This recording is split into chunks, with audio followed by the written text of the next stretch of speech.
Maître Pradel, vous êtes le conseil de Mansour Koudouzov, qui est assigné à résidence depuis 4 ans maintenant, et depuis quelques mois dans la Drôme. Sa situation est assez complexe. Il a été arrêté dans un contexte qui suivait l'affaire Mera. Est-ce que vous pouvez nous expliquer dans quelle situation il se trouve? En fait, elle est simple, la situation de M. Koudouzov, parce que M. Koudouzov est depuis 4 ans privé de toute liberté d'aller et venir. On l'a assigné dernièrement à Die. Je dis qu'il est privé de toute liberté d'aller et venir parce qu'il a absolument l'interdiction de sortir de la commune de Die. Par ailleurs, il doit pointer 4 fois par jour, à 9h30, 11h30, 14h30 et 18h30. C'est problématique parce que M. Koudouzov, il subit une mesure qui est quand même d'une rigueur qui est extrême, alors même qu'il n'a jamais été arrêté, qu'il n'a jamais été confronté à des charges qui pourraient peser contre lui. On ne lui a jamais dit de quoi on l'accusait exactement, on lui a juste dit vous êtes quelqu'un de dangereux et en conséquence on vous assigne à résidence. Il n'a jamais pu se défendre.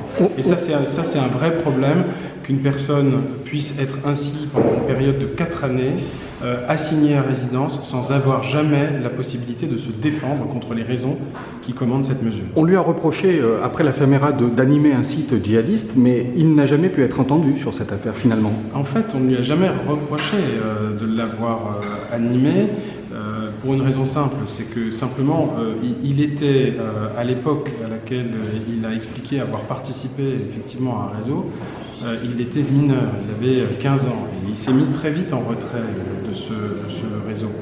Et puis d'ailleurs, depuis, il a suivi une vie qui n'est pas du tout la vie d'une personne radicalisée.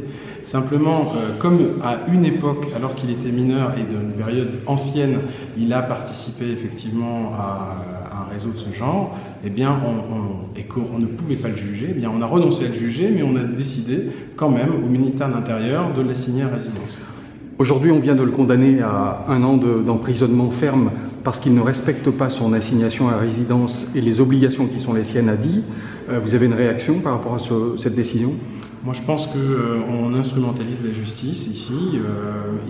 M. Koudouzov s'est rendu à Paris parce qu'il a été convoqué à l'OFPRA, qui devait statuer sur son statut de réfugié. On le convoque, il vient à cette convocation et on lui reproche d'être allé à cette convocation, qui est une convocation délivrée par un organisme étatique.